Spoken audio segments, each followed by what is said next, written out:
एक समय की बात है, भारत के एक छोटे से गांव में जुबैर नाम का एक कल्पनाशील युवा लड़का रहता था। अकबर अपने जिज्ञासु दिमाग और कहानी कहने के शौक के लिए जाने जाते थे।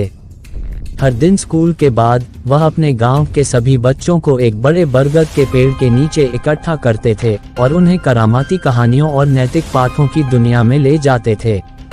एक दिन जुबैर ने फैसला किया कि अब अपनी कहानी कहने के कौशल को अगले स्तर पर ले जाने का समय आ गया है। उत्साहित होकर उन्होंने शहर का दौरा करने और वहां के प्रसिद्ध कहानीकारों से प्रेरणा लेने की योजना बनाई, लेकिन बच्चा होने के कारण उसके पास अकेले यात्रा करने के लिए संसाधनों की कमी थी। विपरीत परिस्थितियों से घबराए बिना उन्होंने अपनी साहसिक योजना अपने दोस्तों के साथ साझा की। अली, एक दयालु लड़का, और रानी, एक निडर लड़की, तुरंत इस खोज में जुबैर के साथ जाने के लिए स्वेच्छा से आगे बढ़े। वे उत्साह और दृढ़ संकल्प से लबरेज होकर अगले दिन निकल पड़े। शहर की उनकी यात्रा पैदल शुरू हुई, क्योंकि वे परिवहन का कोई अन्य साधन नहीं खरीद सकते थे। जैसे ही वे चले, उन्हें एक थके हुए बूढ़े व्यक्ति का सामना करना पड़ा। दयालु होने के कारण जुबैर ने जोर देकर कहा कि वे उसकी मदद करें। उन्होंने उस व्यक्ति के साथ अपना सीमित भोजन और पानी साझा किया और उसे कुछ आराम करने की पेशकश की। अपना आभार व्यक्त करते हुए बूढ़े व्यक्ति ने उन्हें एक अनोखा कंपास उपहार में देते हुए कहा, यह आपको उस चीज की ओर मार्गदर्शन करेगा जो वास्तव में मायने रखती है। बच्चे एक बार फिर अपनी यात्रा पर निकल पड़े। कंपास में एक रहस्यमय शक्ति थी, इसने उन्हें उनके गंतव्य की दिशा बताई, चाहे वह घने जंगलों, बहती नदियों या खड़ी पहाड़ियों के माध्यम से हो। जैसे जैसे उनकी यात्रा आगे बढ़ी, उन्हें विभिन्न बाधाओं का सामना करना पड़ा, लेकिन वे एक दूसरे से मिली करुणा और साहस से शक्ति प्राप्त करते हुए अविचलित रहे। अंततः वे विशाल इमारतों और अनंत संभावनाओं वाले हलचल भरे शहर में पहुंचे। उन्होंने खुद को एक भव्य सभागार में एक कहानी कहने की प्रतियोगिता का आयोजन करते हुए पाया।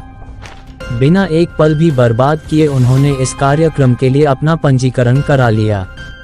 घबराहट के बावजूद उन्होंने साहस जुटाया और बारी बारी से अपनी अनोखी कहानियां साझा की। उनकी मित्रता, करुणा और बहादुरी की कहानियों ने दर्शकों को मंत्रमुग्ध कर दिया और उनके दिलों पर गहरी छाप छोड़ी।